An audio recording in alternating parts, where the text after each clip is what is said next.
यदा यदा हि धर्मस्य ग्लानिर्भवति भारत अभ्युत्थानं धर्मस्य धर्म संस्थापनाय संभवामी યુગે યુગે। જ્યારે જ્યારે ધર્મ અને સંસ્કૃતિ ઉપર આપત્તિ આવે છે ત્યારે પ્રત્યેક યુગમાં અધર્મનો નાશ કરવા માટે અને ધર્મની પુનઃસ્થાપના કરવા માટે હું જન્મ લઉં છું। નમસ્કાર મિત્રો, ફરી એક વખત સ્વાગત છે આપનું આપણી યુટ્યુબ ચેનલ ભક્તિ કીર્તન સંગ્રહમાં। આજના આ વિડીયોમાં આપણે ગીતા જયંતિ વિશે વાત કરીશું કે આ ગીતા જયંતિનું આપણે ત્યાં શા માટે મહત્ત્વ છે, શા માટે ગીતા જયંતિ ઉજવાય છે, શા માટે રામાયણની કે પછી મહાભારતની જયંતિ કે બીજા અન્ય ગ્રંથોની જયંતિ ઉજવવામાં આવતી નથી, તથા આ ગીતાજીમાંથી એવું શું શીખવા જેવું છે। ગીતાજીના 18 અધ્યાય છે કે જેમાં 700 શ્લોકો છે, તો આ 700 શ્લોકો આપણને કહેવા શું માગે છે તેનો ટૂંકમાં સાર કહીએ તો તે શું છે તે આપણે આજના આ વિડીયોમાં જાણવાના છીએ, સાંભળવાના છીએ। તો અંત સુધી મારી સાથે જોડાયેલા રહેજો। વિડીયો પસંદ આવે તો લાઈક કરજો, શેર કરજો, અમારી ચેનલમાં નવા હોય તો સબસ્ક્રાઈબ કરવાનું ભૂલતા નહીં કે જેથી કરીને આવા જ અવનવા વિડીયો આપ સૌને મળતા રહે। તો મિત્રો, ભગવાન શ્રી કૃષ્ણે ગીતાજીના 10મા અધ્યાયમાં એક વાક્ય એવું કહ્યું છે કે માસાના માર્ગ શીર્ષમ અહમ, એટલે કે મહિનાઓમાં હું માર્ગશીર્ષ માસ છું। અને માગશર મહિનાની જ 11 કે જેને આપણે મોક્ષદા એકાદશી કહીએ છીએ કે જે દિવસે ગીતા જયંતિ ઉજવવામાં આવે છે, અને એટલા માટે આપણા સૌ લોકો માટે આ દિવસ ખાસ છે, કેમ કે માગશર મહિનો પણ ભગવાનને સમર્પિત છે અને એકાદશીનો દિવસ પણ, અને એમાં પણ આ તો ગીતા જયંતિ છે। અને આપણને ક્યારેક તેવો પ્રશ્ન થયો જ હશે કે શા માટે ગીતા જયંતિ, શા માટે બીજા કોઈ ગ્રંથોની જયંતિ ઉજવવામાં આવતી નથી? તો મિત્રો, ગીતા જયંતિ એ આપણા જેવા કોઈ સામાન્ય પુરુષ કે મનુષ્યોએ લખેલો નથી, પરંતુ આ ગીતાજીનું જ્ઞાન તો સ્વયં ભગવાન શ્રી કૃષ્ણએ આપ્યું હતું। એટલા માટે જ ગીતાજી જેટલો કોઈ પવિત્ર ગ્રંથ નથી, અને આપણે એટલે જ આ દિવસે તેમની પૂજા કરીએ છીએ। આમ તો 365 દિવસ આપણા મંદિરમાં રાખીને તેમની પૂજા કરી શકાય છે, કેમ કે આ દુનિયામાં ગીતાજી જેવો ઉપદેશ બીજે ક્યાંયથી આપણને મળતો નથી। જેટલી વખત ગીતાજીનું પુનરાવર્તન કરીએ, જેટલી વખત વાંચીએ, જેટલી વખત સમજીએ, તેટલી વખત આપણને તેમાંથી કંઈક ને કંઈક નવું જાણવા શીખવા મળતું જ રહે। અત્યારે આપ જોશો તો ગીતાજીના ઘણા બધા પુસ્તકો અવેલેબલ છે કે જેમાં દરેક લોકોએ પોતપોતાના મંતવ્યો અનુસાર, પોતપોતાના વિચારસરણી અનુસાર ગીતાજીને સમજાવવાનો પ્રયત્ન કર્યો છે। અને જો કદાચ આપણે પણ વાંચવા બેસીએ તો આપણે પણ તેમાંથી કંઈક નવું શીખીને તેમાંથી નવું લખી શકીએ છીએ। ભગવદ્ ગીતામાં કુલ 18 અધ્યાય છે કે જેને 3 ભાગમાં વહેંચવામાં આવી છે, કર્મયોગ, ભક્તિયોગ અને જ્ઞાનયોગ, કે જે કુલ 700 શ્લોકોમાં લખાયેલું છે, અને જેમાંથી 41 શ્લોકો ધૃતરાષ્ટ્રના સારથી સંજય દ્વારા કહેલા છે, 84 શ્લોક છે તે અર્જુન દ્વારા બોલાયેલા છે, અને 574 શ્લોક છે કે જે ભગવાન શ્રી કૃષ્ણ બોલ્યા છે। કદાચ આપે ગીતાજી વાંચી હશે તો તેમાં આપને એવું ક્યાંય લખેલું વાંચવા નહીં મળે કે શ્રી કૃષ્ણ ઉવાચ, પરંતુ દરેક જગ્યાએ શ્રી ભગવાન ઉવાચ લખેલું છે। એટલે જ આ ગીતાજી આપણા માટે ખૂબ જ મહત્વની છે કે જેમાંથી નિરંતર સતત જ્ઞાનનું ઝરણું વહેતું રહે છે। હજારો વર્ષો વીતી ગયા અને હજારો વર્ષો વીતી જશે, પરંતુ મહાભારતમાં કહેલું આ ગીતાજીનું જ્ઞાન ક્યારેય પૂર્ણ થશે નહીં, તેનો દીપક હંમેશા ઝળહળતો રહેશે। ભગવાન શ્રી કૃષ્ણે અર્જુનને કેન્દ્રમાં રાખીને આપણે સૌ લોકોને જીવન જીવવાની રીત સમજાવી છે, અને તેનું ઉત્તમ માર્ગદર્શન આપણને સૌ લોકોને આપ્યું છે। ઘણા લોકોને તો ભગવદ્ ગીતા પ્રત્યે એટલી આસ્થા હોય, એટલી બધી શ્રદ્ધા હોય કે તેને 700 શ્લોકો પોતાને કંઠસ્થ હોય।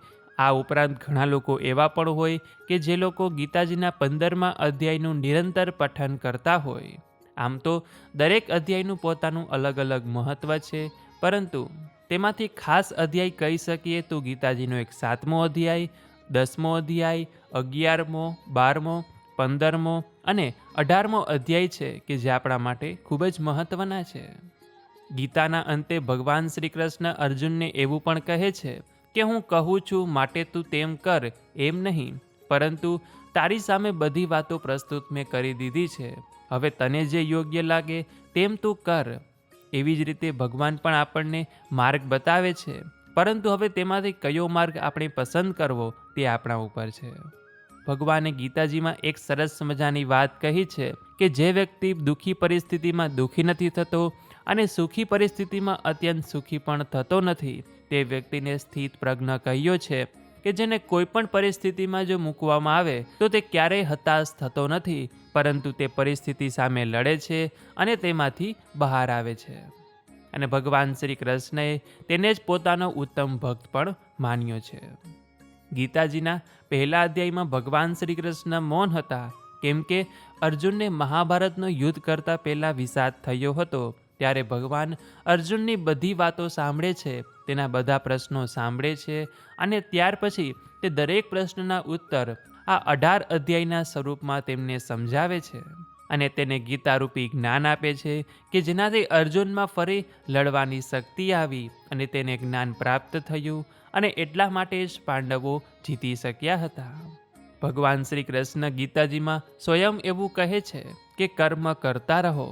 તો કર્મ શા માટે જરૂરી છે અને કેવું હોવું જોઈએ? તો તેના માટે ભગવાન 8મા અધ્યાયના 7મા શ્લોકમાં એવું કહે છે કે અર્જુન, તું મારું ચિંતન કર, પરંતુ સાથે તારું કર્મ પણ કર. તે પોતાનું કામ છોડીને માત્ર ભગવાનનું નામ લેતા રહેવાનું નથી કહેતા. ગીતાજીમાં લખ્યું છે કે કર્મ વિના જીવન યથાવત નહીં રહી શકતું. કર્મથી જ મનુષ્યને જે સિદ્ધિ પ્રાપ્ત થઈ શકે છે તે તો સંન્યાસ લેવાથી પણ મળતી નથી. તો હવે બીજી વાત એવી આવે કે જીવવા માટે કેવા કામ પસંદ કરવા જોઈએ? તો કે તેના માટે ભગવાન શ્રી કૃષ્ણ 3જા અધ્યાયના 33મા શ્લોકમાં એવું કહે છે કે વ્યક્તિએ પોતાના સ્વભાવ મુજબ કામ પસંદ કરવું જોઈએ. એવું કામ કે જેમાં તેને આનંદ મળતો હોય. અને એમ પણ લખે છે કે જે કામ તમારા હાથમાં આ સમયે છે, એટલે કે વર્તમાન કર્મ, તેના કરતાં કોઈ સારું છે જ નહીં, એટલા માટે તેને પૂર્ણ કરો. તો હવે એ વાત આવે કે શિક્ષા મેળવવાની સારી રીત શું છે? તો તેના માટે પણ ભગવાન 4થા અધ્યાયના 34મા શ્લોકમાં એવું કહે છે કે શિક્ષા અને જ્ઞાન તેને જ મળે છે કે જેનામાં તેને મેળવવાની જિજ્ઞાસા હોય, આતુરતા હોય અને તે તેનું સન્માન કરતો હોય. જે જાણકાર છે તે કોઈ પણ વાત ત્યારે જ જણાવશે જ્યારે તમે તેને પ્રશ્ન પૂછશો.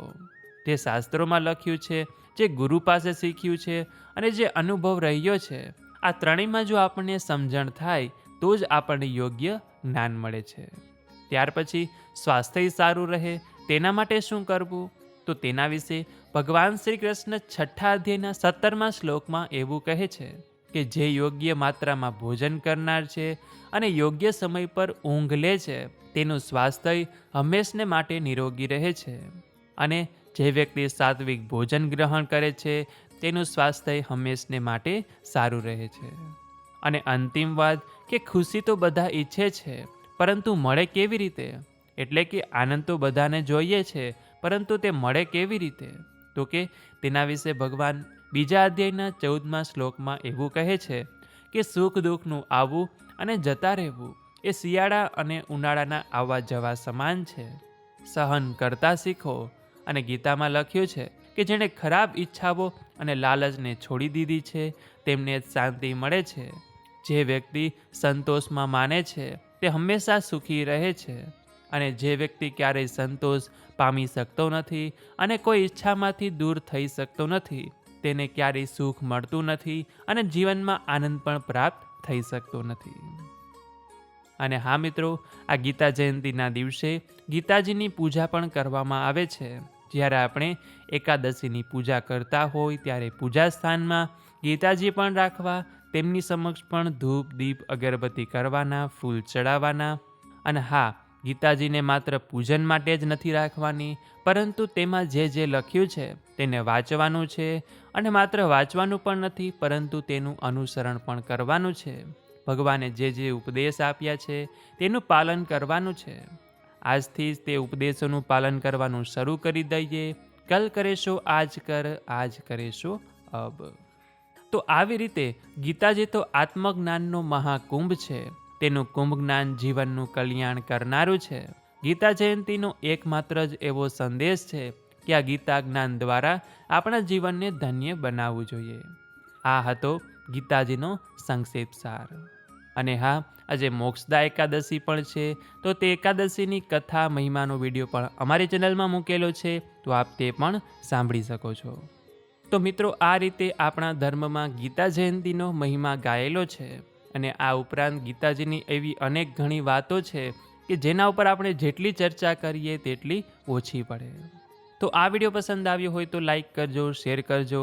અમારી ચેનલમાં નવા હોય તો સબસ્ક્રાઈબ કરવાનું ભૂલતા નહીં, કે જેથી કરીને આવા જ અવનવા વિડીયો આપ સૌને મળતા રહે.